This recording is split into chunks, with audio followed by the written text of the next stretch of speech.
දසවැනි corona මරණයත් වාර්තා වේ. මියගියේ මෑතකදී කුවේට් සිට ගෙන්වාගත් කාන්තාවක්.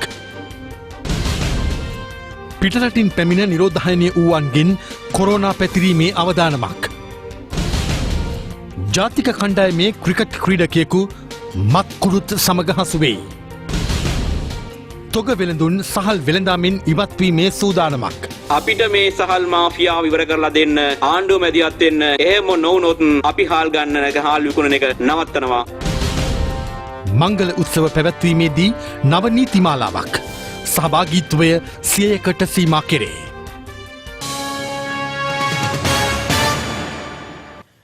මෙරට දසවන COVID-19 මරණය අද වාර්තා වුණා.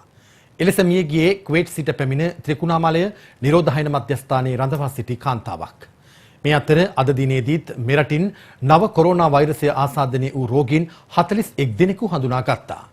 ඒ අනුව මෙරටින් වාර්තා වන සමස්ත රෝගීන් සංඛ්‍යාව 1182ක් දක්වා අද ඉහළ ගියා. නව කොරෝනා වෛරසය ආසාදනය වූ 51 හැවිරිදි කාන්තාවක අද මෙලෙස මිය ගියා.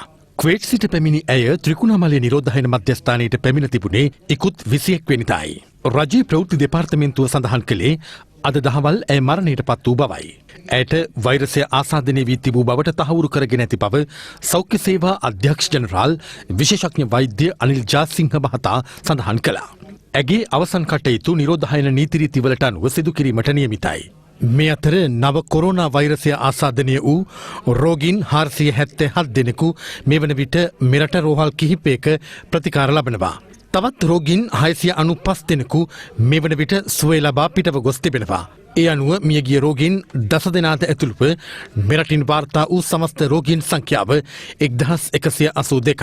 තවත් රෝගීන් 79 දෙනෙකු සැකපිට වෛද්‍යවරුන්ගේ අධීක්ෂණය යටතේ පසුවනවා. මේ අතර අද දිනේදීත් මෙරටින් වෛරසය ආසාදනය වූ රෝගීන් 41 දෙනෙකු හඳුනාගත්තා. ඊයේ දිනේදීත් රෝගීන් 52 දෙනෙකු මෙරටින් වාර්තා වුණා. එම රෝගීන් 52 දෙනාගෙන්ද වැඩිම පිරිසක් වාර්තා වුණේ විදේශයන්හි සිට පැමිණ නිරෝධායනය සඳහා යොමු කර සිටි පිරිස අතරින්. ඊයේ දිනේදී ශ්‍රී ලංකා තුල සොයාගත් ආසාදිතයන් සංඛ්‍යාව 52ක් හැටියට වාර්තා වෙන්නේ. මෙහි විශේෂත්වය තමයි 49 දෙනෙක්ම කුවේට් රාජ්‍යයේ සිට කොවිඩ් ආසාදනය වී ශ්‍රී ලංකාවට කොවිඩ් සමග පැමිණි අයවලුන්. ඔවුන් ඊයේ ඔවුන්ගේ PCR පරීක්ෂණ මේ දින කිහිපය කරනවා. ඔවුන්ගෙන් 49 දෙනෙකුම ඒ ආකාරයේ කුවේට් සිට පැමිණි පුද්ගලයන්. ඒත් එක්ක තව කෙනෙක් ශ්‍රී ලංකාවට ඉන්දුනීසියාවේ සිට පැමිණලා මීට දින 2කට 3කට ප්‍රථම ආපු ඉන්දුනීසියාවේ සිට පැමිණි දැන්ට නිරෝධායන වෙමින් පවතින එක්කෙනෙක් සහ ඉතිරි දෙදෙනා නාවික හමුදාවේ අපගේ රණවිරුවන් දෙදෙනෙක්. මේ අතර වෛරසය ආසාදනය වූ රෝගීන් හඳුනා ගැනීම සඳහා මෙරට සිදු කළ PCR පරීක්ෂණ ගණන මේ වන විට 54000 ඉක්මවා තිබෙනවා. ඊයේ දිනේ පමණක් පරීක්ෂණ 1742ක් සිදු කළ අතර අදත් PCR පරීක්ෂණ ප්‍රදේශ කිහිපයකදීම සිදු කෙරුණා. අද පෙරවරුවේදී මෙලෙස පරීක්ෂණ සිදු කෙරුණේ කිරුළපන ප්‍රදේශයේදී. අද දිනේ කොළඹ නගර සභා බල ප්‍රදේශය තුල පිසු ආහාර ප්‍රවාහනය කරන්නන් සහ මෝටර් රථ සහ ත්‍රිවීලර් රථ පදවන්නන්ගේ අහඹු නියඳියක් පරීක්ෂා කිරීමටයි අපි බලාපොරොත්තු වෙන්නේ. මේ මාසයේ පුරාවටම අපි සිදු කරපු ප්‍රජා සාම්පල වලින් එක කොවිඩ් රෝගියෙක්වත් හඳුනාගෙන නැති නිසා මේ වගේ කුඩා අහඹු නියඳි තෝරාගෙන තමයි අපි දැන් පරීක්ෂණ සිදු කරන්නේ. මේ අතර නිරෝධායනය සඳහා බුස්ස නාවික හමුදා කතවුරේ නිරෝධායන මධ්‍යස්ථානයේ වෙත යොමු කළ තවත් පුද්ගලයින් 14 දෙනෙකු නිරෝධායනය අවසන් කර අද පිටව ගියා. මේ අතර රාජකිරිය ආයුර්වේද ශික්ෂණ රෝහලේ පවත්වාගෙන යනු ලබන නිරෝධායන මධ්‍යස්ථානයෙන්ද 39 දෙනෙකු නිරෝධායනය අවසන් කර අද පිටව ගියා. යුද හමුදාව සඳහන් කළේ පසුගිය 10 වන දින මලේසියාවේ සිට මෙරටට පැමිණි එම පිරිස නිරෝධායනය සඳහා මෙම මධ්‍යස්ථානයට යොමු කළ බවයි. මේ අතර මංගල උත්සව ඇතුළු උත්සව පැවැත්වීමේදී පිළිපැදිය යුතු උපදෙස් මාලාවක් සෞඛ්‍ය අමාත්‍යාංශයේ යලි නිකුත් කර තිබෙනවා. එම අමාත්‍යාංශයේ පාරිසරික සෞඛ්‍ය, වෘත්තීය සෞඛ්‍ය සහ ආහාර සුරක්ෂිතතා නියෝජ්‍ය අධ්‍යක්ෂ ජනරාල් වෛද්‍ය ලක්ෂ්මන් ගම්ලත් මහතා විසින් එම උපදෙස් මාලාව නිකුත් කර ඇති අතර එහි දැක්වෙන්නේ උත්සවය සඳහා ඉතා අඩු සංඛ්‍යාවක් සහභාගී කරවා ගන්නා ලෙසයි. වෛරසය ආසාදනය වූ පුද්ගලයෙකු එම උත්සවයට සහභාගී වූහොත් ඔහු ඇසුරු කළ පුද්ගලයින් සොයා ගැනීමේ පහසුව වෙනුවෙන් එම තීරණයට එළඹි බවද සෞඛ්‍ය අමාත්‍යාංශය නිකුත් කළ නිවේදනයේ සඳහන්. එහි වැඩිදුරටත් දැක්වෙන්නේ මංගල උත්සව උත්සවයකදී සහභාගී කරවා ගන්නා උපිරිස උත්සව ශාලාවේ ධාරිතාවෙන් 40%ක් නොඉක්ම විය යුතු බවයි. එහෙත් කිසිදු අවස්ථාවක පුද්ගලයන් 100 දෙනෙකුට වඩා වැඩි පිරිසක් මංගල උත්සව ශාලාව වෙත ඇතුළත් කර නොගත යුතු බවද සෞඛ්‍ය අමාත්‍යාංශය පවසනවා. ප්‍රමාණයෙන් කුඩා ශාලාවක් නම් 40% සීමාවට අනුව පුද්ගලයන් 100 දෙනෙකු ඇතුළත් කර ගැනීමට අවසර හිමිවන්නේ නැහැ. මේ අතර කුවේට්හි රැඳී සිටින නව කොරෝනා වෛරසය ආසාදනීය වූ බව කියන ශ්‍රී ලාංකිකයෙකු මෙලෙස තම අදහස් පළ කළා. දැන් දවස් 12ක් වෙනවා. උණ ගැල්ලා උණ බහින්නේම නැහැ. කිසිම පිටක් නැහැ ජනාධිපතිතුමා. මේ ඉන්නවා අපේ ලංකාවේ 4 දෙනෙක් ඉන්නවා. දැන් මට උෂ්ම ගන්න හරි අමාරුයි. එම්බසියට කතා කරා එම්බසියෙන් එන්නෙත් නෑ. මට කරගන්න දෙයක් නැති නිසා. පුළුවන් මාව කොහොම හරි ලංකාවට ගෙන්න ගන්න මේ ඉන්න කට්ටිය. ඔක ගොඩක් තින්.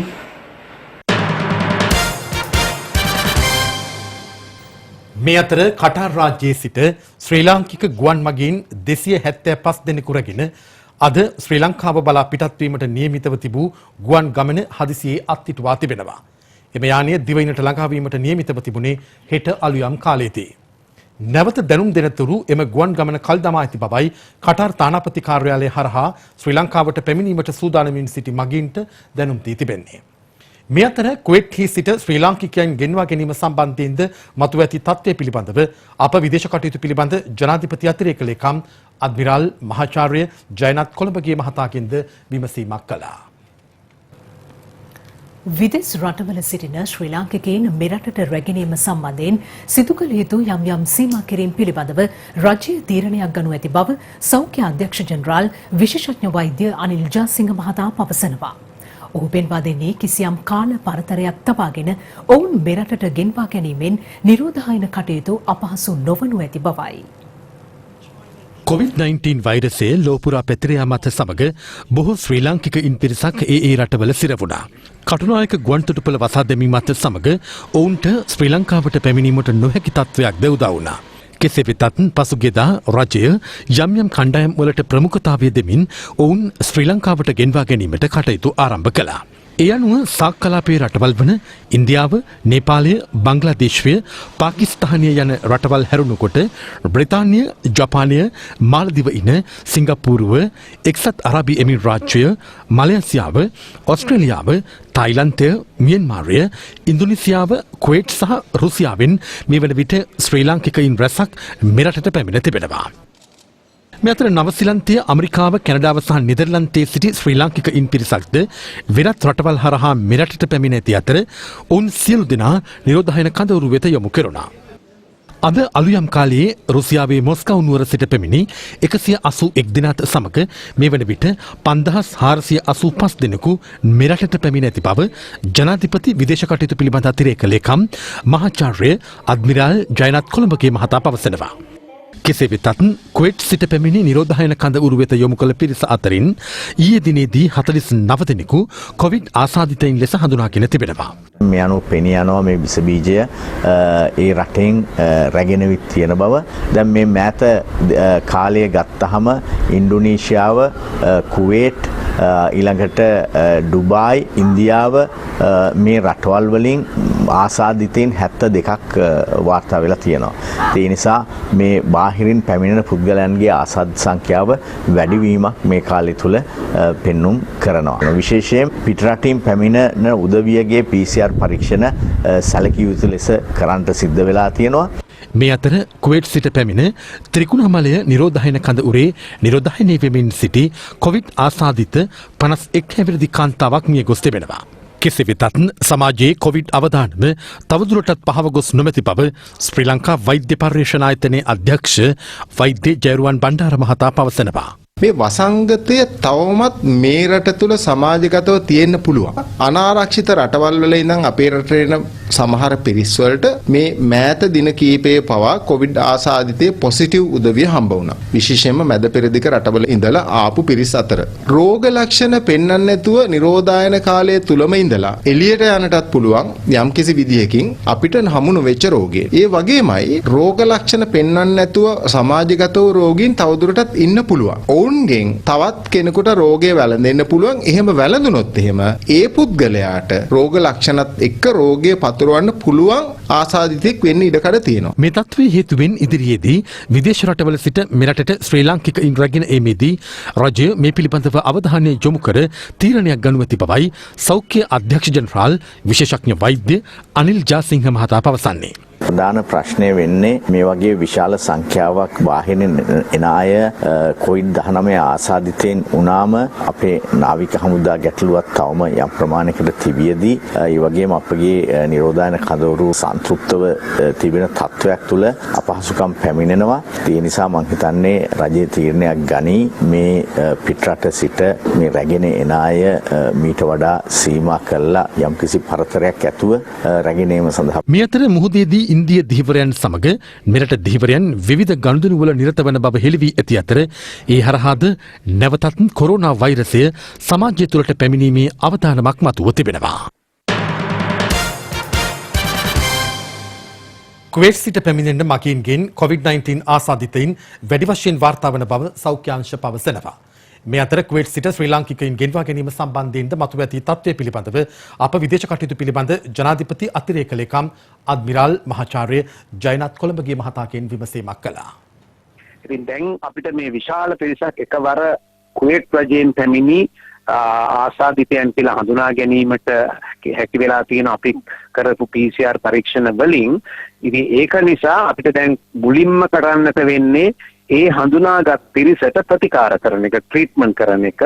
ඉතින් ඒක නිසා අපි අර ලංකාවට ගේන්න කරගෙන ගිය ක්‍රමවේදය තරමක් දුරට ඒ කියන්නේ දින කීපයකින් ප්‍රමාද වෙන්නට ඉඩ තියෙනවා. මොකද අපේ සෞඛ්‍ය බලධාරීන්ට මේ විදිහට එකපාරටම ගොඩක් දෙනෙක් මේ වසංගතයට වෛරසයට ආසාදිත වූවන් කියලා හඳුනාගත්තට පස්සේ ඔවුන්ට ප්‍රතිකාර කිරීමට කාලයක් ගත වෙන නිසා සෑහෙන පිරිසක් ශ්‍රී ලාංකිකයන් සෑහෙන විශාල පිරිසක් කතාර රාජ්‍යයේ කොවිඩ් වසංගතයට ආසාදනය වෙලයි කියලා අපිට දැනගන්නට ලැබෙනවා. මට නිසීම දත්තයන් මේ සම්බන්ධව නැහැ මේ අවස්ථාවේදී. තම හෙට උදේට තමයි ওই කතාර රාජ්‍යයෙන් ගුවන් යානයක් පැමිණීමට තිබුණේ. නමුත් මේ මොහොත වෙන විට එය දින කිහිපයකට කල් දමා තිබෙනවා. මේ මම අර කලින් කිව්ව තත්ත්වය යම් තාක් දුරකට සමනයකට පත් වුණාට පසුව වෛද්‍ය නිර්දේශ අනුව ඒ අයව ඉදිරියේදී ගෙන්වා ගැනීමට කටයුතු කරනවා. මාස දෙකකට අධික කාලයක් කොළඹ සහ ගම්පහ දිස්ත්‍රික්කවලට පනවා තිබූ ඇඳිරි නීතිය හෙට සිට තාවකාලිකව ඉවත් කෙරෙනවා. ඒ අනුව හෙට සිට සියලුම දිස්ත්‍රික්ක සඳහා ඇඳිරි නීතිය බලපැවැත්වෙන්නේ රාත්‍රී 10 සිට පසුදා අලුයම 4 දක්වා පමණයි. මේ අතර නියෝජ්‍ය පොලිස්පති අජිත් රෝහණ මහතා අද පැවති මාධ්‍ය හමුවකදී ප්‍රකාශ කළේ සමාජ දුරස්ථභාවය ආරක්ෂා නොකරන පුද්ගලයන් අත්අඩංගුවට ගැනීම සඳහා හෙට සිට ක්‍රියා කරන බවයි. COVID-19 ව්‍යාප්තිය පාලනය කිරීම සඳහා මුළු දිවයිනටම පසුගිය මාර්තු 20 වෙනිදා පොලිස් ඇඳිරි නීතිය පැනවූ අතර ජන ජීවිතය යථාවත් කිරීමේ අරමුණින් කොළඹ සහ ගම්පහ දිස්ත්‍රික්කවලට හැර සෙසු දිස්ත්‍රික්කවලට එලෙස පැනවූ ඇඳිරි නීතිය වරින් වර ඉවත් කෙරුණා. ඊයේ සහ අද දිනේද මුළු දිවයිනටම ඇඳිරි නීතිය ක්‍රියාත්මක වූ අතර අද දිනේදී කොළඹ නගරයේ දිස්වූයේ මේ ආකාරයටයි. වෙනදා මගීන්ගෙන් පිරී තිබෙන කොටුව ප්‍රධාන බස් නැවතුම්පොළ සහ දුම්රිය ස්ථානයේද පාළු ස්වභාවයක් ඉසලුවා. දින 66කට පසු පළමුවරට හෙට මුළු දෙවයිනටම ඇඳිරි නීතිය ලිහිල් කෙරෙන්නේ ඉක්ුත් දින 33 තුළ COVID-19 ආසාදිතයින් කිසිවෙකු බාහිර සමාජයෙන් හමු නොවූ පසුබිමකයි. ඒ අනුව හෙට සිට දිවයිනේ සියලු දිස්ත්‍රික්කවල ඇඳිරි නීතිය නැවත දැනුම් දෙනතුරු ක්‍රියාත්මක වන්නේ දිනපතා රාත්‍රී 10 සිට අලුයම 4 දක්වා බවයි ජනාධිපති මාධ්‍යංශය නිවේදනය කළේ. එම නිවේදනයෙන් වැඩිදුරටත් දැක්වෙන්නේ ඇඳිරි නීතිය ලිහිල් කරද කර්මාන්තශාලා ආයතන කාර්යාල සහ වෙළඳසැල් පවත්වාගෙන යාමේදීත් මගී ප්‍රවාහනයේදීත් කොරෝනා වෛරසය පාලනය කිරීම සඳහා බලධාරීන් නියම කර ඇති පිළිවෙත් මුළුමනින්ම අනුගමනය කළ යුතු බවයි. අපි කියනවා මේක නව ජීවිතයක් කියලා, නව සාමාන්‍යයක් කියලා. මේ පවතින పూర్ව පශ්චාත් කොවිඩ් සමය තුල ජීවත් වන්න වෙන්නේ අපි මේ කොවිඩ් සමයට පෙර పూర్ව කොවිඩ් සමයේ ජීවත් වුණ ආකාරයට නොවේ. එහිදී ප්‍රධාන කරුණු තුනක් සමස්ත ජනතාව තරයේ එල්බගත යුතුයි.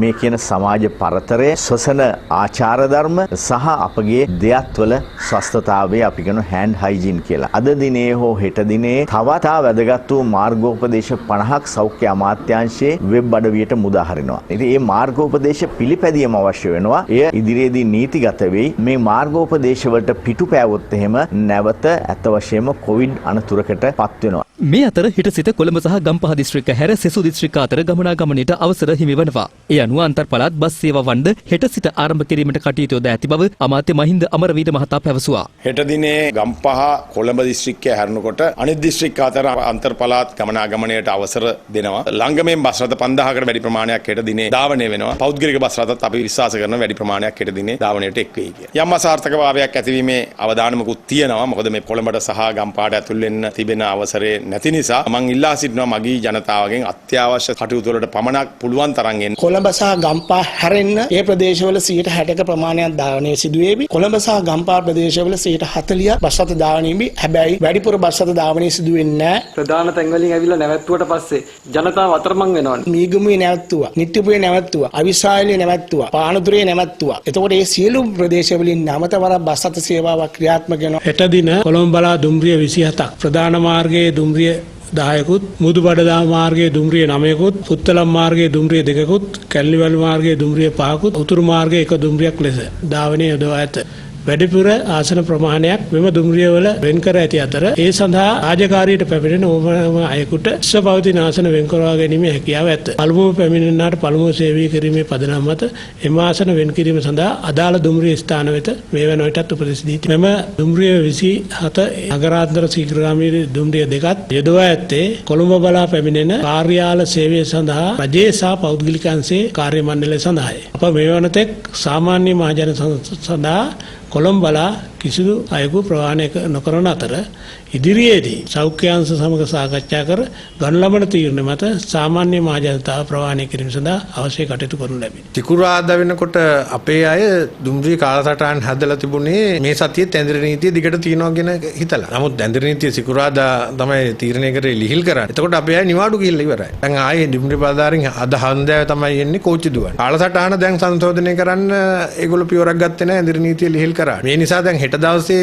ඉඳලත් අපි අත්‍යවශ්‍ය රාජකාරී යන අයට තමයි දුම්රිය ප්‍රවාහන සේවය සකස් කරලා තියෙන්නේ. මම කියන්නේ මේක දැන් වෙනස් වෙන්න ඕන. රජයේ තීරණ ඒ වෙනස් වීමත් එක්ක දුම්රිය වෙනස් වෙලා නැහැ තාම. එතකොට උදේ 100ක් හවස 100ක් විතර වගේ දුම්රියන් ධාවනය වෙන්න ඕන කාර්යාල මගින් වෙනුයි. වෙනදා ඒ එනකොට දන්නවා දුම්රියන් වල සෙනඟ අට්ටම කොහොමද කියලා. ඇඟිල්ලක් ගහන්න ඉඩ නැහැ. ඒ තත්ත්වයේ හෙට දවසේ ඇති වෙන එකක් නැහැ. නමුත් මගින්ට වාඩි වෙලා යන්න අවශ්‍ය ප්‍රමාණයට දුම්රියන් නැති වුණොත් මේක බරපතල තත්ත්වයක්. මේ අතර නියෝජ්‍ය පොලිස්පති අජිත් රෝහණ මහතා අද පැවති මාධ්‍ය හමුවකදී ප්‍රකාශ කළේ සමාජ දුරස්ථ භාවය ආරක්ෂා නොකරන පුද්ගලයින් අත්අඩංගුවට ගැනීම සඳහා පොලිසියට බලය පවරමින් සෞඛ්‍ය සේවා අධ්‍යක්ෂ ජෙනරාල් විශේෂඥ වෛද්‍ය අනිල් ජාසිංහ මහතා විසින් චක්‍රලේඛයක් නිකුත් කර ඇති බවයි. දැන් හෙට සිට ඇඳිරි නීති ඉවත් වෙනවා. ඔබට විශේෂ කාර්යයක් නැත්නම් නිවසේ රැඳී සිටිය යුතුයි. සෞඛ්‍ය සේවා අධ්‍යක්ෂ ජෙනරාල් තුමා විසින් පොලිස්පති වෙත විශේෂ නියෝගයක් ලබා දෙනු ලැබුවා. මේ නියෝගයේ සඳහන් වෙන්නේ සමාජ දුරස්ථභාවය රඳවා තබා ගැනීමට නොහැකි වන පුද්ගලයන්ට එරෙහිව නිරෝධායන රීතීන් යටතේ කටයුතු කරන ලෙසට. දැන් මෙතෙක් කල් අපි අත්අඩංගුවට ගත්තේ ඇඳිරි නීති කඩ කරන පුද්ගලයන්. නමුත් හෙට දිනේ සිට මේ දුරස්ථභාවය තබා නොගෙන කටයුතු කරන අය, ඒ වගේම ඊට අනුබල දෙන අය අත්අඩංගුවට ගැනීමට කටයුතු කරනවා. විශේෂයෙන්ම අපි බලාපොරොත්තු වෙන්නේ මේ දුරස්ථභාවය තබා ගන්න නැති අය පිළිබඳව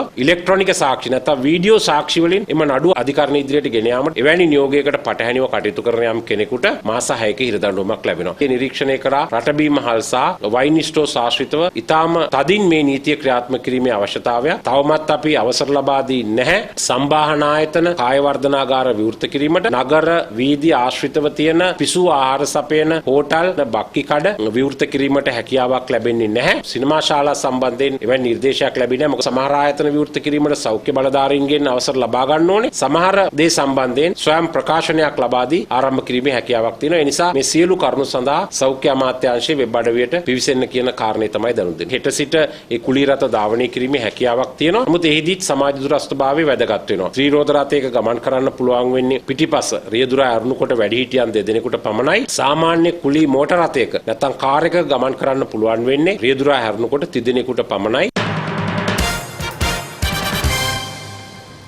වෙළඳපොළ තුල පවතින සහල් හිඟයට රජයේ මැදිහත්වයේ විසඳුම් ලබා නොදුනහොත් සහල් මිලදී ගැනුම් සහ විකුණුම් කටයුතු වලින් තම සංගමේ ව්‍යාපාරිකයන් ඉවත් වන බව සමස්ත ලංකා අත්‍යවශ්‍ය ආහාර ද්‍රව්‍ය තොග සහ සිල්ලර වෙළඳ ව්‍යාපාරිකයන්ගේ සංගමය පවසනවා.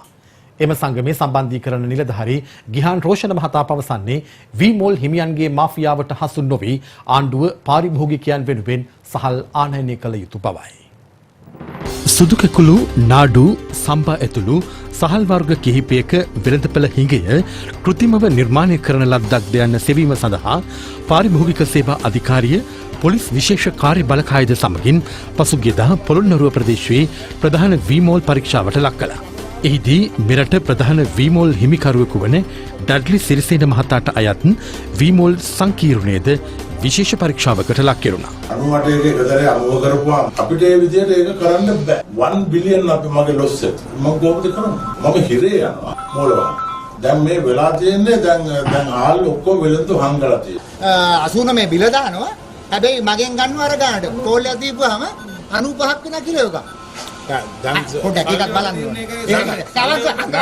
නෑ මම කතා කරන්න ඕනේ. නෑ මම එහෙම කරලා නෑ. එහෙම කරන්න එපා. හොඳයි. කෙසේ වෙතත් මහ පරිමාණ වීමෝල් හිමියන් තමන්ට කොන්දේසි පනවා සහල් අලෙවි කරන බව සමස්ත ලංකා අත්‍යවශ්‍ය ආහාර ද්‍රව්‍ය තොග සහ සිල්ලර වෙළඳ ව්‍යාපාරිකයන්ගේ සංගමය පවසනවා.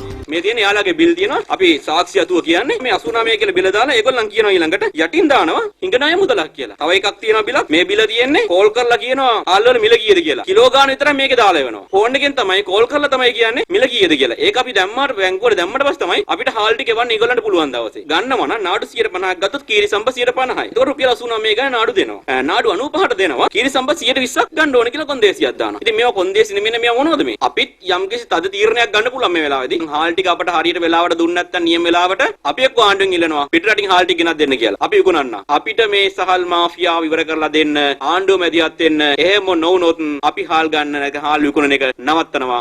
මේ අතර 1993 වසරේ සිට වසා දමා ඇති හසලක වීමෝල් සංකීර්ණය නැවත විවෘත කරන ලෙස ප්‍රදේශවාසීන් ඉල්ලා සිටිනවා.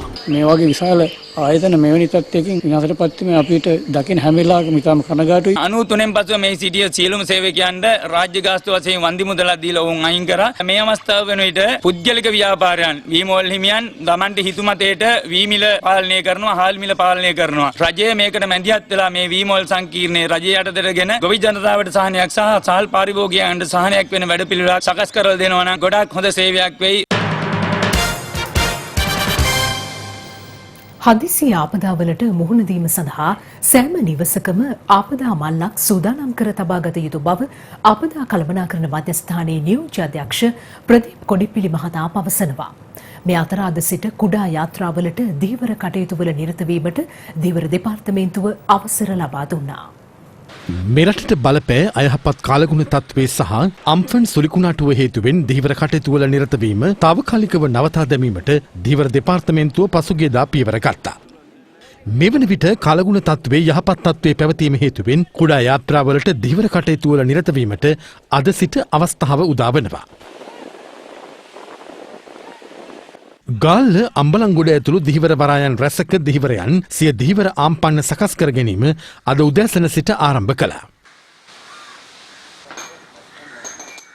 මෙම දිහිවරයන් අද පස්වරුවේ දිහිවර කටයුතු සඳහා දියඹට පිටත්ව ගියා. දෙවට වැලිගම මිරිස්ස කුඩාවැල්ල ගන්දර දුර ප්‍රදේශවලට දීවර කර්මාන්තය කිරීම සඳහා වාරකම් කාලය දැන් ලැබලා තියෙන. ඒ කාලේදී පළාත්වල තමයි දීවර කර්මාන්තය කරන්නේ. ඇති වෙලා තියෙන අපිට දැන් කොරෝනා වලින් පැනලා වෙලා බයිලස්ෙන් ආව වාරකම් ලැබලා දැන් වාරකම් වලින් අද තමයි පොඩි සාහනක් කරලා මේ වැල්ලයින්ට ඇවිල්ලා ඉන්න පුළුවන් වෙන්නේ. මේ අතර අම්බලන්ගොඩ දීවර වරායේ දීවරයන්ද සිය දීවර කටයුතු සඳහා පිටත්ව ගියේ මෙලෙසින්. ඊයේ බෝට්ටු 23ක් විතර මෙහෙම පිටත් වුණා. අද 35ක් වගේ යන්න බලාපොරොත්තුවක් තියෙනවා. පැවති අයහපත් කාලගුණ තත්ත්වයේ හේතුවෙන් ඉන්දුනීසියා මුහුද දෙසට ගසාගෙන ගොස් තිබූ මෙරට බහුදින දිහිවර යාත්‍රා 30 හෙට අලුයම වන විට මෙරටට රැගෙන ඒමට හැකිවන බව නෞක හමුදා මාධ්‍ය ප්‍රකාශක ඉසුරු සූරිය බණ්ඩාර මහතා ප්‍රකාශ කළා. ඇතිවිය හැකි ඕනෑම ආපදාවකට මුහුණ දීම සඳහා සෑම නිවසකම ආපදා මල්ලක් සූදානම් කර තබාගත යුතු බව ආපදා කළමනාකරණ මධ්‍යස්ථානයේ නියෝජ්‍ය අධ්‍යක්ෂ ප්‍රදීප් කොඩිපිලි මහතා ප්‍රකාශ කළා. මෙම ආපදා මල්ල තුල විශේෂයෙන්ම ඔප්පු තිරප්පු, ලියකියවිලි, අත්‍යවශ්‍ය සහතික වැනි දෑ බහලුවම ඉතාමත් වැදගත් වෙනවා. ඩෙන්ටිටි කාඩ්, බැංකු පොත්, රත්තරන් බඩු, එහෙම නැත්නම් මුදල්, අත්‍යවශ්‍ය බෙහෙත් ද්‍රව්‍ය වැනි දෑ අඩංගු කරගෙන ඉතාමත් කඩිනමින් ඉවත් වීම සඳහා සෑම ආපදා අවදානම ඇති ප්‍රදේශවල ජනතාව මේ සඳහා සූදානම් වීම ඉතාමත් අවශ්‍යයි. ඉදිරි දින කිහිපය තුළදී බස්නාහිර සබරගමුව මධ්‍යම වයඹ සහ දකුණු පළාත්වල මෙන්ම කෑගල්ල රත්නපුර කළුතර නුවර එළිය ගාල්ල සහ මාතර යන දිස්ත්‍රික්කවල මිලිමීටර් 100 ඉක්ම වූ වර්ෂාවක් ඇති විය හැකි බව කාලගුණ විද්‍යා දෙපාර්තමේන්තුව ප්‍රකාශ කළා. ඊට බලපා තිබෙන්නේ ශ්‍රී ලංකාවට ආසන්න පහළ වායුගෝලයේ පවතින කැළඹිලි ස්වභාවයයි. මෙම වර්ෂාපතනයත් සමග ජලාශ රැසක ජලමට්ටම ඉහළ යෑමේ අවදානමක් පවතින බවට වාරිමාර්ග දෙපාර්තමේන්තුව මගින් పూర్ව ගංවතුර අනතුරු ඇඟවීමේ නිවේදනයක් නිකුත් කර තිබෙනවා. එහි සඳහන් වන්නේ මී ඔයේ, දැදුරු ඔයේ, මා ඔයේ, අත්තනගලු ඔයේ සහ කැලණිගඟේ ජලමට්ටම ඉහළ යාමින් ගංවතුර ඇතිවීමේ අවදානමක් පවතින බවයි. එමින්ම කළුගඟ, බෙන්තරගඟ, ගින්ගඟ, නිල්වලාගඟ, කිරම ඔයේ සහ ඌරුබොකු ඔයේද ජලමට්ටම ඉහළ යාමින් ගංවතුර අවදානමක් ඇති වී හැකි බවට අදාළ නිවේදනයෙහි සඳහන්.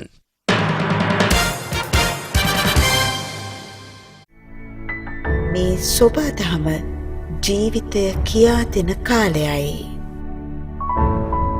බැඳී අප එක් සිත්ව මනුෂ්‍යත්වය වර්ණගන්වන කාලයයි. රාමසාන් අඳුරෙහි ආලෝකය දකිනා බලාපොරොත්තුවේ නව සඳයි. අපෙන් ඔබට සුපැතුම්. නාමීන් ජයසිංහ මහතාට බණ්ඩාරගම අටලුගම ප්‍රදේශයේදී මරණ තර්ජන එල්ල කිරීම සම්බන්ධයෙන් අත්අඩංගුවටගෙන අධිකරණයට ඉදිරිපත් කළ සැකකරුවන් හෙට දිනේ දක්වා රක්ෂිත බන්ධනාගාරගත කර තිබෙනවා. මාධ්‍ය ආවරණ කටයුත්තකට ගොස් නැවත පැමිණෙමින් සිටියේදී ඒ මහතාට ඊයේ දහවල් මෙම මැර තර්ජනය එල්ල වී ඇති අතර මේ සම්බන්ධයෙන් බස්නාහිර පළාත් ජ්‍යෙෂ්ඨ පොලිස්පතිවරයාගේ උපදෙස් මත පොලිස් විමර්ශන ආරම්භ කෙරුණා. ස්වර්ණවාහිනී බණ්ඩාරගම වාර්තාකරු බිමල් ශාමින් ජයසිංහ මහතා ඊයේ බණ්ඩාරගම අටලුගම ප්‍රදේශයට ගොස් ඇත්තේ රම්සාන් දිනය වෙනුවෙන් මාධ්‍ය ආවරණ කටයුත්තක් සඳහායි. එහිදී ප්‍රදේශීය ආගමික නායකයන්ගේද සහාය ඇතිව ඔහු විසින් පටිගත කර ඇත්තේ ජනතාව නිරෝධායන නීතිවලට අනුව රමසන් උත්සවය සමරන ආකාරයයි. ආණ්ඩුවෙන් අපට දීලා තියෙන නීති වීති රැකගෙන අපි හැමෝම අද අපේ පල්ලිවල වලට ගිහිල්ලා ඒ ආගමික කටයුතු නොකර අපේ ගෙවල් වල හැමෝම ඉඳගෙන ඒ ආගමික කටයුතු කරගෙන අද දවස බොහොම සතුටින් ගත කරන්න ඇති වුණයි කියන එක මේ පණිවිඩය අපි මුළු ලංකා ජාතියටම ජනතාවටම කියනවා. අදාළ මාධ්‍ය ආවරණයෙන් අනතුරුව නැවත පැමිණෙමින් සිටියදී ඔහු ගමන් කළ මෝටර් රථයේ වට කරගත් පිරිසක් ඔහුට බැනවැදී පහර දීමට උත්සාහ කළේ මේ ආකාරයෙන්.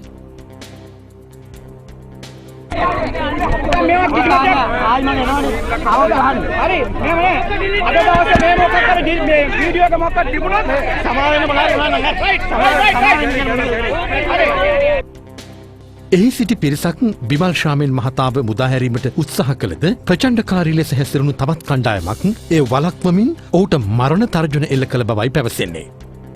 එසේ තර්ජනය කරන පිරිස් මුහුණු ආවරණ හෝ දුරස්ථ භාවය පිළිබඳ කිසිදු සැලකීමක් නොදක්වන ආකාරය ඉතා පැහැදිලිව දක්නට ලැබෙනවා.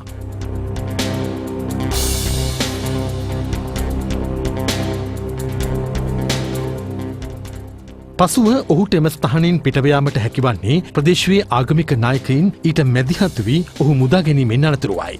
මෙම පිරිස පහරදීමෙන් තම මෝටර් රථයටද හානි සිදු වී ඇති බවයි බිමල් ශාමින් ජයසිංහ මහතා පවසන්නේ. මම ඊයේ අටලුගම මුස්ලිම් පල්ලි සම්මේලනයේ සභාපති නජීම් හජ්ජාර් මහතාගෙන් ඔවුන් රාමසාන් උත්සවය කෙසේ සමරන්නේද යන්න අදහස් දැන ගැනීම සඳහා මාරව පල්ලි ඉදිරිපිට ගිහිලා ඔහුගෙන් අදහස් ලබා ගත්තා. ඉන් අනතුරු ඔහුගේ අවසරය මත එම මාරව පල්ලිය වසා තිබෙන අයුරු අනිකුත් පිරිස නිවෙස්වලට අවුරුදු උත්සවය සමරන අයුරු තවදුරටත් පුංචි පල්ලියට අසලට ගිහිල්ලා එම පල්ලියේ වීඩියෝ දර්ශන ගත කර ඒ වසා තිබෙන අවුරුදු වීඩියෝ දර්ශන ගත කර මාගේ මෝටර රථයට අවමනියා නිවෙස් කරා පැමිණෙන. එම අවස්ථාවේදී පුද්ගලයෙක් මෝටර රථයේ ඉදිරිපසට යතුරු පෙදීම් පෙමින එය හරස් කර මාට යම් දෙයක් පැවසුවා. මට තේරුන්නේ නැති හින්දා මම වීදුරු පහක් දාලා ඇව්වයි කියලා. ඕකවයි වීඩියෝ කරේ මොකද කියලා ඇවිල්ලා හයියෙන් කෑ ගැව්වා. ඒකම තව පිරිසක් ඇවිල්ලා 200 පවුනිස මෝටර රථේ වට කරත්තා. මට කොහෙටවත් යන්න බැරුණා. මෝටර රථේට උන් පහර දෙනවා මට ඇහෙනවා. මට ඒ අවස්ථාවේ විශාල බයක් දැනුණා. මේ සම්බන්ධයෙන් වහක් ක්‍රියාත්මක වූ බස්නාහිර පළාත බහර ජ්‍යෙෂ්ඨ නියෝජ්‍ය පොලිස්පති දේශබන්දු තෙන්නකෝන් මහතාගේ උපදෙස් මත බණ්ඩාරගම පොලිසිය සැකකරුවන් 5 දෙනෙකු අත්අඩංගුවට ගත්තා. ඔවුන් අද දිනේ පානදුර වැඩබලන මහේස්ත්‍රාත් රංජිත් රොද්රුගු මහතා හමුවට ඉදිරිපත් කිරීමෙන් අනතුරුව හෙට දිනේ දක්වා රක්ෂිත බන්ධනාගාරගත කෙරුණා. මාධ්‍යවේදියාට අටලුගම ප්‍රදේශයේදී මරණ තර්ජන එල්ලවීම සම්බන්ධයෙන් අද පැවති පොලිස් මාධ්‍ය හමුවේදීද අදහස් පළ වුණා. මේ රටේ පවතින්න ඕනේ එක නීතියක් හැමෝටම ඒ නීතිය කාටත් පොදුයි ඒවාට පටහැනිව කටයුතු කරනවා නම් ඒ අයට විරුද්ධව ඉතා දැඩිව හෙට සිට අපි නීතිය ක්‍රියාත්මක කරනවා.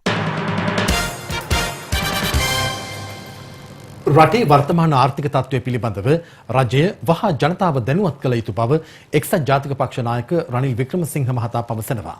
මාධ්‍ය හමුවේ විශේෂ ප්‍රකාශයක් කරමින් ඔහු මේ බව කියා සිටියා. 2023 වෙද්දී අප ගෙවිය යුතු ණය ප්‍රමාණය ඇමරිකානු ඩොලර් බිලියන 10ක්. මේ වසරේ පමණක් ඩොලර් බිලියන 3ක් ගෙවන්නට සිදු වෙනවා. මේ අවුරුද්දේ ඔක්තෝබර් මාසයේ එක් දිනක් තුල පමණක් ඩොලර් බිලියන 1ක් ගෙවිය යුතු වෙනවා. මූල්‍ය කළමනාකර වගකීම පනත අනුව රටේ ආර්ථික සැලසුම් හා මූල්‍ය කටයුතු පිළිබඳ වාර්තාව ආණ්ඩුව විසින් කාලානුරූපව ඉදිරිපත් කළ යුතුයි. නමුත් එය සිදු වී නැහැ. අවසන් වර ආණ්ඩුව වාර්තාව ඉදිරිපත් කළේ මාර්තු 23 වෙනිදායි. ඒ పూర్ව මැතිවරණ අයවැය තත්ත්වය පිළිබඳ වාර්තාවයි. මේ වන විට මාර්තු මාසයේ තිබූ ආර්ථික සාධක හා මූල්‍ය තත්ත්වය සම්පූර්ණයෙන්ම වෙනස් වෙලා. ඒ නිසා ආණ්ඩුවෙන් ඉල්ලා සිටින්නේ රටේ ආර්ථික තත්ත්වය පිළිබඳ සැබෑ තොරතුරු ජනතා හමුවේ හෙළිදරව් කරන ලෙසයි. පහුගිය දවසක අපිට අහන්නට ලැබුණා සේෂෙල්ස් රටේ රටවැසියන්ට විශේෂ වරප්‍රසාදයක් සානුකම්පික හේතු මත අපේ රජය ලබා දුන්නයි කියලා. මම අහන්න කැමතියි රජයෙන් ඔබලාගේ ප්‍රධානතම වගකීම රටේ ජනතාව සුරකීම නොවේ. රටවැසියන් ආරක්ෂා කිරීම, පුරවැසියන් ආරක්ෂා කිරීම නොවේ. ඡන්දෙන් පස්සේ රටවිරුවන් අමතක වෙලා නේද? කරුණාකරලා මේ දෙබිඩි ප්‍රතිපත්තිය ක්‍රියාත්මක කරන්නට එපා. අපේ රටේ පුරවැසියන්ට, අපේ රටේ ජනතාවට ප්‍රමුඛත්වය ලබා දෙන්න. මේ අයගේ දහඩිය කඳුල වේදනාව තුලින් තමයි අපේ රටේ විදේශ විනිමය මේ තරම් ශක්තිමත් තැනකට එන්නට හැකියාව ලැබුණේ. මහගෙදරින් පොඩි ගෙදර ගිය කට්ටිය ගැන මම හිතන්නේ කතා කරන අපි ජනතාවට බාර දීලා තියෙන සුළි ජාතිකයන් රැකවරණයක් දීලා කටයුතු කරනවා කියලා කියන කට්ටිය අන්තවාදී ආගම්වල ඉන්න කට්ටිය මේ ඔක්කොම චෝදනා එක්සත් ජාතික පක්ෂයට ආවේ. හැබැයි අද සම්පූර්ණව සුද්ධ වෙලා තියෙන්නේ. ඉතින් එතකොට ඒ වැරදි වෙනින් තැනකට ගියාම එක්සත් ජාතික පක්ෂ පිරිසුදුව තියෙන පක්ෂයක් බවට පරිවර්තන වෙනවා. එතුමාලා ප්‍රකාශ කරන්නේ එතනයි සුද්ධයි එක්සත් ජාතික පක්ෂය තමයි අසුද්ධ කියලා. ඒතන තමයි හොරු ඉන්නේ මේ ඔක්කොම කියනවා සංස්කෘති අමාත්‍යාංශයේ කාගේ අරමුදල අන්තිමට හිටපු ඇමති කවුද? ඊට පස්සේ අද විපක්ෂයේ ආණ්ඩුවත් එක්ක ඩීල් එකක් දාලා විපක්ෂ කාර්යාලය තියෙන්නේ කාටද? එක්සත් ජාතික පක්ෂයේ නායක රනිල් වික්‍රමසිංහ මහත්තයා ඒකාධිපති විදියට විදිහට ක්‍රියා කරනවා කියන්නේ. මට තියෙන අනිත් පැත්තට ඒකාධිපති වශයෙන් කටයුතු කරන්න මේවා ප්‍රශ්නයක් ඇති වෙන්නේ නැහැ. සෞඛ්‍ය අංශවල නිර්දේශ අනුව රට තුළ මැතිවරණයක් පැවැත්වීමට හැකි වාතාවරණයක් උද්ගතව ඇතැයි ශ්‍රී ලංකා නිදහස් පක්ෂයේ ප්‍රධාන ලේකම් දයාසිරි ජයසේකර මහතා පවසනවා. මේ අතර හිටපු පාර්ලිමේන්තු මන්ත්‍රී ශිහාන් සේවසිංහ මහතා සඳහන් කරන්නේ විරුද්ධ පක්ෂයේ සියලු කණ්ඩායම් මැතිවරණය නොපැවැත්වීම වෙනුවෙන් පෙළ ගැසී ඇති බවයි. දැන් අපි දැක්ක මහින්ද දේශප්‍රිය මැතිතුමා කියනවා මීට පෙර මැතිවරණයක් පැවැත්වීම සඳහා එතුමාට අනිවාර්යෙන් දවස් 35ක කාලයක් අවශ්‍යයි කියලා. දවස් 35ක කාලයක් අවශ්‍යයි කියලා පළවෙනිවර කියලා ඊට පස්සේ සති 9කුත් 11කුත් කාලයක් පිළිබඳ මත ප්‍රකාශ කිරීමේදී අපිට පෙනී යනවා අර දවස් 35ක කාලයක් තුල මැතිවරණය තියන්න පුළුවන් කියපු මතය කොහොමද එක සැරේට වෙනස් වුනේ කියලා. ඒ වගේම තමයි විරුද්ධ පක්ෂයේ සියලුම කණ්ඩායම් එකට එකතු වෙලාද මැතිවරණය නොපවත්වා ඉන්න මත ප්‍රකාශ කරමින් පවතිනවා. උන් අධිකරණ මේ ක්‍රියාමාර්ග පබා අරගෙන තියෙනවා. ඇත්තටම තියෙන වසංගත තත්ත්වයක් එක්ක වෛද්‍යවරුන්ගේත් අවවාද අනුශාසන අරගෙන අපි මේ මැතිවරණය ක්‍රියාත්මක කළ යුතුයි. මම හිතන්නේ අඟහරුවාදා ශ්‍රේෂ්ඨාධිකරණයේ අවසන් තීන්දුව ලබලා දෙයි. එතනින් පස්සේ විශේෂයෙන්ම සෞඛ්‍ය අධ්‍යක්ෂ ජනරාල්තුමා කියලා තිබුණා ඕනම වෙලාවක මැතිවරණය තියන්න පුළුවන් තත්ත්වයක් ඒ සෞඛ්‍ය අංශ පැත්තෙන් දකින්නයි කියලා. ඒ අනුව මැතිවරණ කොමිසම මම හිතන්නේ ඊටම ඉක්මනින් මේ මැතිවරණය පවත්වන්න අවශ්‍ය කරන කටයුතු ටික කරයි කියලා අපි විශ්වාස කරනවා. 17 වන සංශෝධනයේ යටතේ ස්ථාපිත වෙච්ච කොමිෂන් සභාව අතුරින් ප්‍රමුඛ ස්ථානයක් ගන්නවා ජාතික මැතිවරණ කොමිෂන් සභාව. සම්පූර්ණයෙන් අපක්ෂපාතී වෙනවා. ස්වාධීනත්වය මනවින් ප්‍රදර්ශනය කරන්න ඕන. දැන් හූල් මහත්තයා උසාවියට යනවා. උසාවියට ගිහිල්ලා මැතිවරණ කල්දාන් පවත්වන්න එපා. ඒ ස්ථාවරයේ සිටින දේශපාලන පක්ෂ කීපයක් මේ රටේ තියෙනවා. ඒ වගේම ඊට ප්‍රතිවිරුද්ධ මතය දරන ප්‍රධාන දේශපාලන පක්ෂ කීපයකුත් තියෙනවා. එතකොට එක මතයක් වෙනුවෙන් ඍජුව පෙනී සිටිනවා මැතිවරණ කොමිෂන් සභාවේ කොමසාරිස්වරයෙක්. ඉස්සර ගම්වල ඉන්නවා මේ බල්ලන්ට පිස්සු හැදෙනවා. බල්ලන්ට පිස්සු හැදුනට පස්සේ පිස්සු හැදිච්ච බල්ලට ගමේ ඉන්න මිනිස්සු ගහන්න එනකොට වතුර ගහනවා. වතුර ගැව්වම පිස්සු බල්ලා දුවනවා. එතකොට අර පිස්සු බල්ලෙක් නාවන්න ගෙනනවා වගේ තමයි මේ විපක්ෂයේ ඡන්දෙට ගෙනියනවා කියන්නේ. ඒ තරමට බයෙන් ඉන්නේ. මම දන්නේ නැහැ මොකද්ද හේතුව කියලා.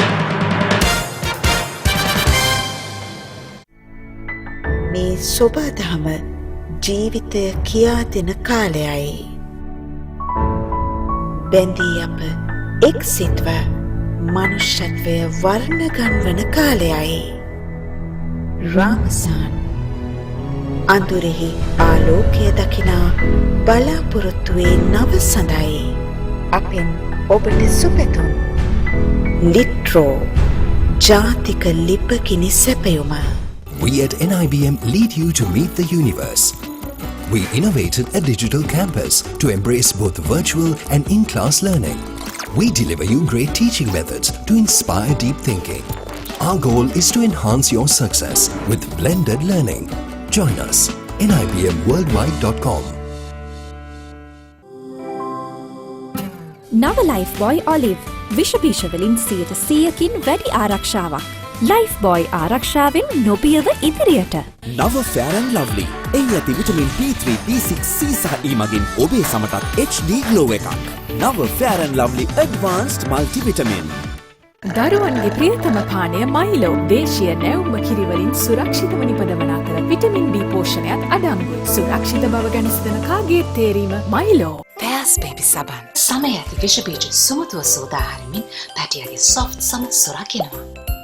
දැන් කූචි soft මිලකට. ලයිෆ් බොයි ෂැම්පූල ඇති කිරි ප්‍රෝටීන් සහ මල්ටිවිටමින් හිස කෙස් මුල සිට පෝෂණය කර ශක්තිමත් කරයි. ලයිෆ් බොයි ෂැම්පූ ඔයත් ශක්තිමත්. ලයිෆ් බොයි ෂැම්පූ ලොකු බෝතලෙන් වැඩි ඉතිරියක්. හඳුන්වා දෙන අලුත්ම ටේස්ට් එක මැගී පපරකොත්තු. කෘතිම රසකාරක හෝ වර්ණකාඩංගු කර නැති අලුත්ම ෂේප් එකේ මැගී පපරකොත්තු. ඔබත් අදම ටේස්ට් කරන්න. මැගී පපරකොත්තු හිට් ගෑන් වෙන රස. Nestle good food good life. මේ අභියෝගාත්මක කාලයේ ඔබව රැකගන්න ඔබේ බියුටි සෝප් එකටත් පුළුවන්ද? ඇත්තෙන්ම පුළුවන්. ලක්ස් ඔබේ සම විෂ බීජ වලින් ආරක්ෂා කර සමට සුමුදු සත්කාරයක් ලබා දෙයි. සුරැකිව සුන්දරව ලක්ස්. මොබිටෙල් රීලෝඩ් සහ පසුගියුම් බිල්පත් ගෙවන පහසුම ක්‍රමය. ඇෆෝ කියන්නේ ඩැමේජ් කොන්ඩේක සලකුණක්. ඩව්වල ඇති නියුට්‍රිලොක් සීරම් හිසකෙස් මුල සිට පෝෂණය කර හිසකෙස් වැටියාම 98% දක්වා අවම කරයි. හිසකෙස් වැටියාම අවම කරන ඩව් hair fall rescue දැන් රුපියල් 80ක ඉතිරියකට. සිග්නල් ස්ට්‍රෝං ටේප් මයික්‍රෝකැල්සියම් සහ ප්‍රෝෆ්ලෝරයිඩ් විත්ව ක්‍රියාකාරී රැකවරණය සමගින් දත්වල ඇති ඇසට නොපෙනෙන බැක්ටීරියාවලට එරෙහිව සටන් කර දත් ශක්තිමත් කරනවා. ඇල්කොහොල් අඩංගු හෑන්ඩ් සැනිටයිසර් භාවිත කරන්න. ලෙඩ රෝග ඇති කරන විෂ බීජවලට එරෙහිව සටන් කරන්න. හඳුන්වා දීමේ මිල රුපියල් 350යි. දේශීය විරුවන් උදෙසා නොමිලේ පුදෙන ආවරණය විරු අභිමාන ශ්‍රී ලංකා ඉන්ෂුරන්ස් වෙතින්.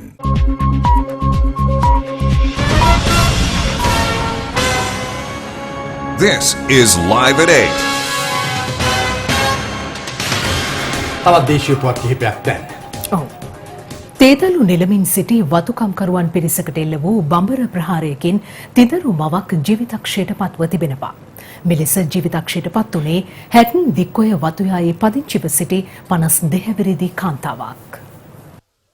හැටන් දික්කොය ඩන්බාර් වතුයායේ කම්කරුවන් තේදලු නෙලමින් සිටියදී බඹර කූඩුවක් ඇවිස්සී තිබුණේ අද පෙරළු 10ට පමණ. ගසක බැඳ තිබූ බඹරයට උකුස්සෙකු පහර දීම නිසා ඇවිස්සුණු බඹරුන් පහළ සිටි වතුකම්කරුවන්ට පහර දීමත් සමග පිරිස් හිස් ලූලූ අත දිව ගියා. පසුව පැමිණි පිරිස් බඹරුන් දෂ්ට කිරීම නිසා අපහසුතාවයට පත් වූ පිරිස බේරා ගැනීමට පියවර ගත්තා. බඹර දෂ්ටනයෙන් තුවාල ලැබූ 9 දෙනෙකු රෝහල්ගත කෙරුණා.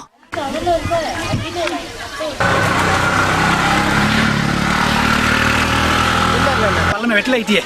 යාද කුසල ගෙනාව අපි.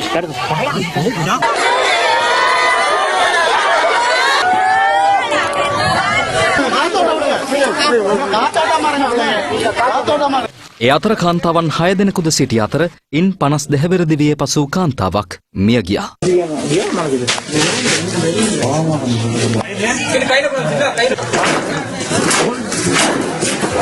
බඹර ප්‍රහාරය පාලනය කිරීම සඳහා වතුකම්කරුවන් දැඩි උත්සාහයක් ගන්නා ආකාරය දක්නට ලැබුණා.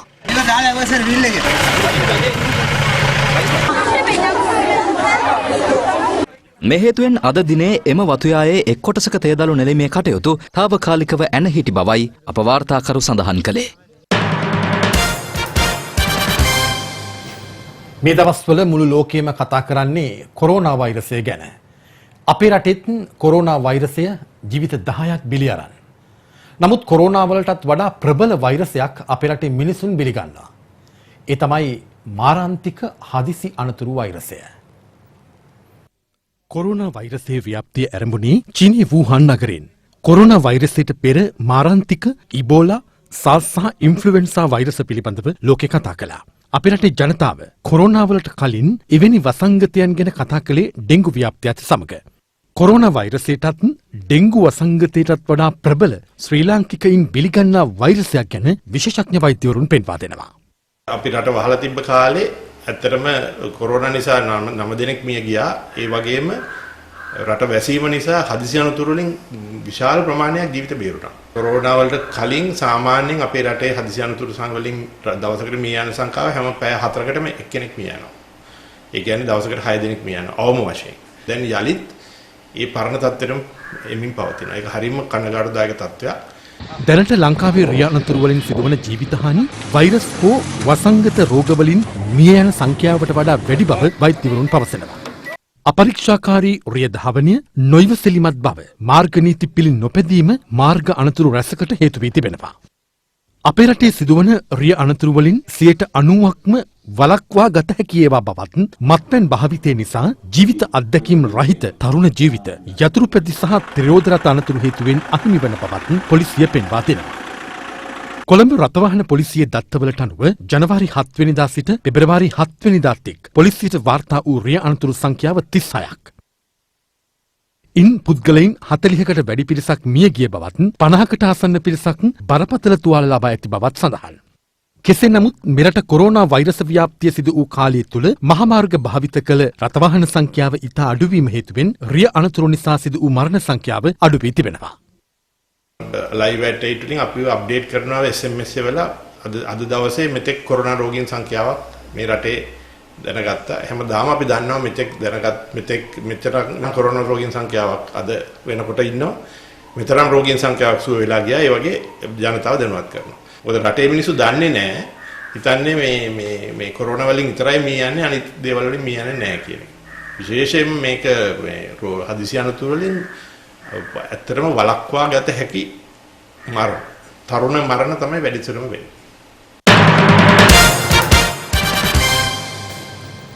යහපත් පුරවැසියෝ විශේෂාංගය දැන්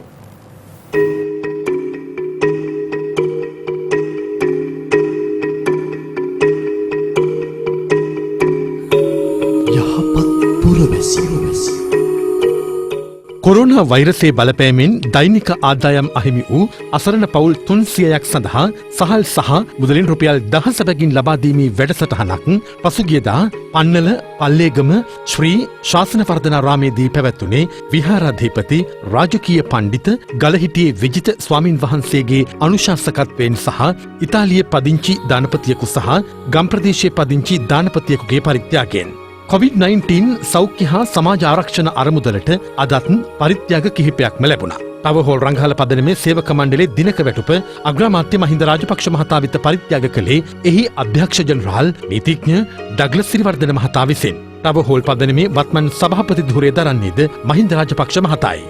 මේ අතර තවත් පෞද්ගලික ආයතනයක සභාපතිවරයෙකු විසින් රුපියල් මිලියනයක පරිත්‍යාගයක් මෙලෙස ලබා දුන්නා.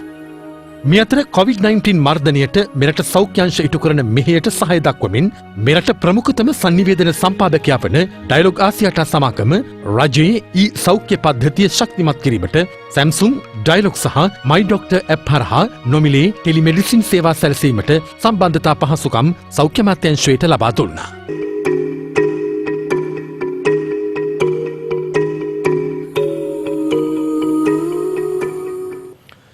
මෙවර උසස් පෙළ විභාගයේ කාලසටහන ලෙස දක්වමින් සමාජ මාධ්‍ය ඔස්සේ සංසරණය වන ලේඛනය අසත්‍ය එකක් බව විභාග කොමසාරිස් ජෙනරාල් සනත් පූජිත මහතා පවසනවා.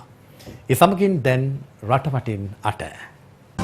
රටවටින් අටට හිරොයින් ග්‍රෑම් 2 මිලිග්‍රෑම් 700ක් සමග ශ්‍රී ලංකා ජාතික ක්‍රිකට් සංචිතයේ ක්‍රීඩකයෙකු වන ශෙහාන් මදුසංක පන්නල පොලිසියේ අත්අඩංගුවට පත් වුණා. අදාළ සැකකරු අධිකරණයට ඉදිරිපත් කිරීමෙන් පසු ජුනි මාස 2 වෙනිදා දක්වා රක්ෂිත බන්ධනාගාරගත කර තිබෙනවා. ගිරාඳුරු කෝට්ටේ ගල්ක්‍රෂ හන්දිය ප්‍රදේශයේ දිවිගෙවන තිදරුපියෙක් දිලිඳුකම හේතුවෙන් සියදිවි නසා ගැනීම සඳහා ගසක් මතර නැගී සිටියේ මේ අයුරින් කෙසේ වෙතත් ගිරාඳුරු කෝට්ටේ පොලිස් ස්ථානාධිපතිවරයාට මේ බව සැලවීමත් සමග අදාළ ස්ථානයට පැමිණ එම පුද්ගලයා බේරා ගනු ලැබුවා. අදාළ පුද්ගලයා පැවසුවේ තම දරුවන් තිදෙනාට ආහාර පාන ලබා දීමටවත් මුදල් තමා සන්තකයෙන් නොමැතිවීම හේතුවෙන් මෙලෙස සියදි විනාශ ගැනීමට උත්සාහ කළ බවයි. දුකර සැපර මොනවා හරි ප්‍රශ්නයක් වුණා මට කියන්න මම ඒක දිවිහිමියෙන් ඔයාලා වෙනුවෙන් ඉන්නවනේ.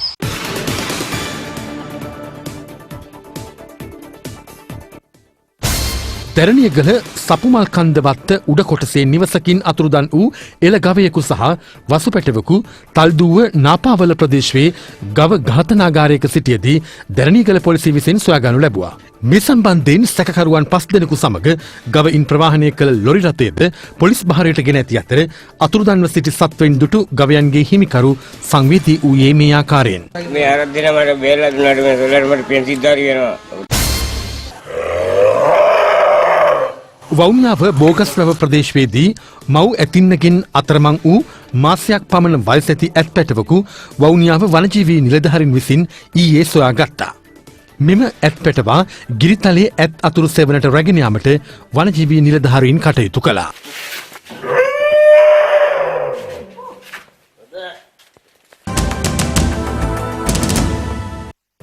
ලයිව් එකේ තුලින් අදට සමු ගන්නවා. මම නදීක කරුණානායක.